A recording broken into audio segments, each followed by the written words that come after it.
Well, thank you all for being here today. This is new for me being up in the gallery. I'm Representative Cheryl Joachim. I am the chair of the Education Policy Committee, Education Finance Committee here in the House.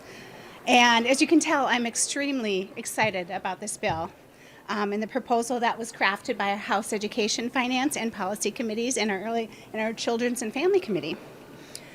We make an absolutely historic investment in education. We ensure the learning environments in our school communities for all of our students and our teachers are, sorry, let me start over again. I'm not used to not having a podium. With this bill, we make an historic investment in our schools. We ensure that the learning environments in our school communities work for all of our students and that our teachers, principals, and administrators have the tools that they need to meet their kids' needs. We have had 20 years of underinvestment. We're not going to be able to turn that around in one biennium, but this bill takes a really good crack at it. Our proposal stabilizes school funding, supports the health and well-being of our students, works on equity and innovation in our schools, increases career pathways and connections with local communities, as well as building up and diversifying our workforce. Members, in this bill, you will find investments in our schools to stabilize their budgets so that they can plan for the future. I'm just going to hit a few of the highlights. We increase the general education formula by 4 and 2, but more importantly, we do something transformational. We index that to inflation. And I think you heard that in the governor's speech last night too, how important this is to make sure our schools can plan for the future. The bill also tackles 50% of the special education cross-subsidy, and then by 2027, all of the ELL cross-subsidy. And then this proposal also does something for our schools that have to bus their kids really far. We increase the transportation sparsity categorical from 18.2% to 40%. In this bill, there are a variety of ways that we invest in the health and well-being of our students. We put just over $11 million in the first biennium and into the base for full-service community schools, getting to 75 more districts. We invest heavily in increasing our school support staff so that our schools can have more social workers, counselors, psychologists, and school nurses. And we also bring in some language from the governor and some money for a pipeline. So we get money into the pipeline to get those teachers into get the support staff into the pipeline, and then we ramp up the money for our districts to hire them. We also have money for our youngest learners because we know that is the best bang for the buck when it comes to closing the opportunity gap. So we extend the 4,000 seats and add 5,200 more for voluntary pre-K in our schools. We use an entire article in this bill to focus on literacy. It's called the READ Act, and it's blended with the Governor's BOLD Act proposal and works for our students in our schools who were stakeholders at the table. And it also provides money for teacher training and curriculum that our districts will need. There are a variety of innovative ways that we invest in our schools' academic climate. We provide funding to help schools teach to the upcoming social studies standards in the areas of Holocaust and ethnic studies, as well as begin work around financial literacy and computer science. We also expand our investment and coordinate with our tribal partners in the American Indian Education for All Act. We build connections with community by investing in our after-school programming, community education, adult basic ed, and our regional and county libraries. There are investments in career tech education so that we can make sure we have a strong workforce for the future, and there's areas from EMS to STEM to transportation and aviation. And we also provide additional money to our consortiums so that they can help districts coordinate that public-private partnership. This bill provides money for our schools' infrastructure, both human and physical. There are dollars to increase teachers of color and Indigenous teachers in our classroom, as well as increasing our workforce in special ed. We provide money to the Professional Education Licensing Standards Board to streamline the portfolio process and policies to make it easier for teachers to enter the workforce and to stay there. We provide money for training in our paraprofessionals. Those of you who know I've been carrying this bill for 3 years, so I'm glad that it's in there. And we also provide some more money for special education teachers to do their IEPs. And finally, we provide funding for the Minnesota Department of Education to build up the MTSS and COMPASS program and to develop an Office of Inspector General so that they can make sure that our tax dollars are being watched over. And members of the media, the most important thing about this bill is that it reaches every corner of our state and every one of our students in our schools. So with that, I will turn it over to Chair Pinto. Thank you, Chair Joachim. I'll slide over here. So Dave Pinto, representative from St. Paul and the chair of the Children and Families Finance and Policy Committee. I'm joined by my vice chair, Representative Keeler, and we are joined, in addition to Chair Joachim, by her vice chair, Mary Frances Clardy, state representative, and then Representative Lori Pryor and Josiah Hill, who are the chair and vice chair of the Education Policy Committee. So the Children and Families Committee has a budget that is in two bills that are going to be heard on the House floor today, and the theme for the whole day really is getting all Minnesota kids off to a great start. So you just heard about our pre-K to 12 education budget, which is transformational and terrific. And then on our children and families side, we're putting together the pieces that go around that. So learning and development in the earliest years. You heard about pre-K. We're investing funding in early learning scholarships, in the child care assistance program, raising rates, making sure that those who do that critical work are receiving increased wages, because we know some of the lowest that are out there for people providing anybody with a high school diploma. These are disproportionately women and disproportionately women of color, and we want to make sure that we get those wages up. In addition, though, besides that learning and development, we want to make sure that we are having a stable housing for families. We had our housing bill that got passed less than 24 hours ago, so still within the day of a great start. That incredible housing bill that passed last night. In the Children and Families budget is the entire Pathway Home Act to make sure that those experiencing homelessness have that be brief and be non-reoccurring, and that they receive the support that they need, and we're so proud of that. Those experiencing food insecurity, we have all kinds of proposals and funding to make sure that that basic need is met, including, in fact, diapers, a diaper bank, because we know that that's something that families really struggle with. Child safety and wellness. We want to make sure that kids, if they do have to be away from their families because of some kind of harm or neglect, that they're going to be placed with kin, if at all possible, with their family members. It's another thing that we emphasize. As part of that work and so many other things, we are partnering with our sovereign tribal nations and honoring those relationships. And so a number of proposals in partnership with the tribes and with our American Indian communities relating to food security and child wellness, et cetera. All kinds of other things, but the one other area that I really want to emphasize is the systemic reform in our bill.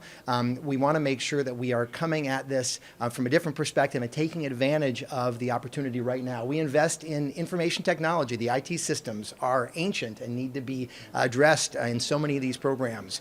A number of other things, but one that I'm particularly excited about then is a new Department of Children, Youth, and Families. This is a priority for the Walz-Flanagan administration, and it's one for us as well, and that's included in our bill as well. Overall, we're spending more than $2 billion over 4 years to support children and families and development in all these different areas, and are really excited to be partnering today with the education team, with, again, the housing bill last night.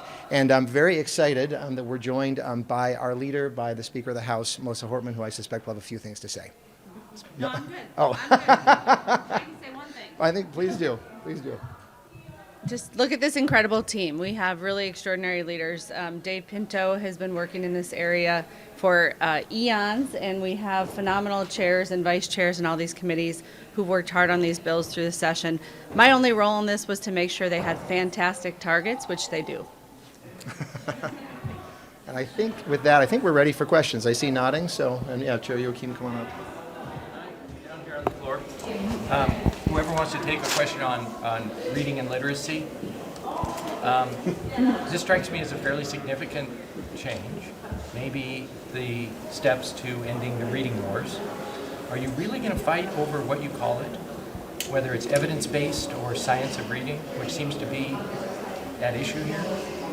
Thank you for the question. I don't think there has been a fight over that. Representative Edelson's worked on this bill for a year and a half with stakeholders from across the entire state to make sure that everybody is on the same page. She even got the governor's Bold Act blended into hers. And the most important part is this is, one, we're making sure that teachers have the training to make sure our kids can read by third grade, because before third grade you learn how to read and then you read how to learn. You learn how to read and then you read so that you can learn. Mm-hmm. And no, we're all very excited about this, especially for the grants for school districts, because they are in the process of changing over curriculum to match this, and they need a little help with that.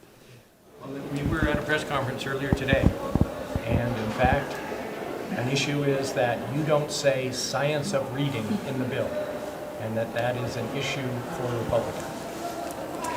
I would say that it has been worked on by the stakeholders that are in our schools and matter, and for our students that matter. Because if we keep students at the center of everything we decide here, that really is the important goal.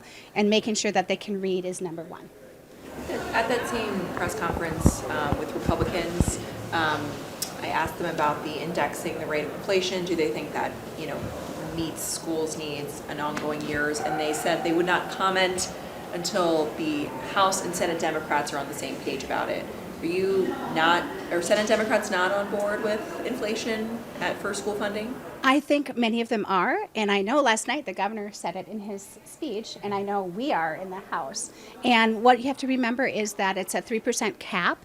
And I looked back on MMB's website. In the last 70 years, we've only had inflation go over 3% 4 times. So what this really does, it usually hovers around 2.5%. So instead of our districts having to come up every single year to beg for just a little bit more to do the job that they're already doing, we give them the stable funding moving forward so that they can plan for the future. And what I'm really excited about is about 20 years ago, like 2003, when I was a baby advocate around early childhood and K through 12 education, we were talking about the cross subsidy, which at that time was about 2% of schools' budgets. It's now 6 to 8. We were also talking about indexing the formula to inflation. And if we would have done that then, instead of our districts having to have bake sales to put money into the classroom, that base formula that's right now is $6,863 would be over $10,000 a student. That's the money we need to make sure that our kids are educated and we have the future workforce Minnesota deserves. On a more general note, still talking about the Republican kind of response as well. During last night's State of the State, we saw quite a few instances where the DFL rose, gave a standing ovation to something the governor was saying, and the Republican side was silent. If my memory serves me correctly, one of those was on a lot of the education issues. So can you guys talk a little bit about that? I mean, was that disappointing for you guys to see those across the aisle not stand, not clap, not, give any support for those issues during the governor's speech? I wouldn't say it's disappointing. It's not surprising. I would say that it's really hard when you don't see people stand up to feeding children in their schools. But otherwise, I have had a really great relationship with our minority lead, Representative Kreshaw. We meet almost every other week and have worked hard to collaborate together. I know our members have also collaborated on individual bills with members across the aisle. And I think a lot of the times you get stuck in the theatrics of how this place works versus the relationships people have with each other to get things done for Minnesotans. I might add, I think it's disappointing for Minnesotans, right, when folks cannot agree that the funding for our schools shouldn't be keeping up with inflation. They would say that they just know the way that the math works is that if you don't do that, that means cuts. And also, I think it's disappointing when folks are not willing to support, as Chair Joachim said, providing school meals. So a number of things like that. I think it's more disappointing for Minnesotans than for us. On school meals, a little technical question. Bill already passed, but is the money for the meals in this bill, or was it is it in the target? And I see the speaker shaking her head. Sounds like it's not in this. The money part is not in here. We already paid for it, so that was a separate target. How about the, I would do one quick follow-up on the compensatory aid. So the money that went into the bill to freeze the compensatory aid that we took from the Senate, froze them for about 26 to 27. We have money in our bill to rebase it so that it keeps them more solid going forward. So that addresses the school board concerns about that. The compensatory aid, yes. Do you do the Feist language to try to come up with a new way of distributing compensatory aid, or are you just going to put some money in to keep it? We know with the rebasing that kind of took care of it. What we do is a little bit of the Feist language around streamlining the uses that it can be and more targeting it to students.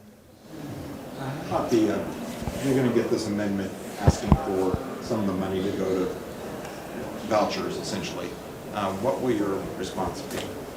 I'm not sure which amendment that is. I know there's an amendment to just put a flat dollar amount onto the base formula versus having it run through the other categoricals, which is very disturbing for our schools, especially, we fixed compensatory aid, now they're delinking that and delinking declining enrollment aid and extended time revenue if you just do just the money straight on the base. So I'm not sure about that one.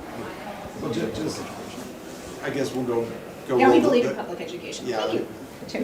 Well, they seem to be saying in their early presser that there's a lot of money that should just be going directly to districts and being controlled solely by the local boards rather than having mandates or requirements attached. Yes. So what's so important about our formula that currently as it stands, that base formula that I told you about, that's what goes to schools. So we do fund the structure, but we also fund the students. So all our 14 different categoricals digs down in deep to what that student looks like and the money they need to succeed. And that's why it's so important to have a formula. Formula is also awesome because it's math and it makes sure that our formula is equitable distributed across the state. So we also were very, very cognizant about making sure there weren't unfunded mandates in here around areas where we were asking them to do something extra. So adding some time for special ed teachers to do required IEP forms, we pay for that. Requiring them to step up on non-exclusionary discipline, we pay for training. So there are things in there that we do. And then also you got to remember, there's a lot of money in there. This is a 10% increase for our schools. And then indexing to inflation gives them the stability to really work on all those things and close our opportunity gap, coupled with all the investments we're making in our youngest learners, because like I said before, that is the best bang for our buck when it comes to closing the opportunity gap. You guaranteeing that grades will go up with this? That's a good question. He asked if, or Guaranteeing guaranteeing the if grades grades are will going go to go up. up with this. Well, that would be inflation. Well, the thing that's important to remember is that over the last 2 years, our students have really struggled because of COVID. There has been learning loss. There have been really significant mental health impacts, not just for our students, but in our society as a whole. And so one of the things we fought so hard with Republicans about was putting money into our schools for mental health support. They were just dead set against any of our mental health funding in the prior biennium. So what's really exciting about having a DFL trifecta is we can finally invest in students' mental health, because students can't learn when they're struggling with these kind of emotional issues, some of which are a hangover from COVID. And so I would suspect that grades will go up and academic performance will go up, not just because we're investing in schools, but because we're very importantly investing in feeding hungry people and making sure that people have a safe place to call home. That is fundamental. Without that, they can't learn either. I might just remind folks, a fifth of Minneapolis K-12 students are experience homelessness or housing instability. They're homeless or highly mobile, so 1 out of 5. So right there, we can show that addressing homelessness, that is an education issue right there. So it's all together. Yeah, and we do work a little bit on that with the transportation for homeless and foster students to make sure that that they can get to school and be in a stable school and stay in the same one. I think we got time for maybe one more question, and we have to get down to comments. Is the money, is the ban on secluding young children or, suspending young children, is that in this bill or is that still traveling separately? The K through 3 suspension bill, language of Representative Richardson, is in this bill.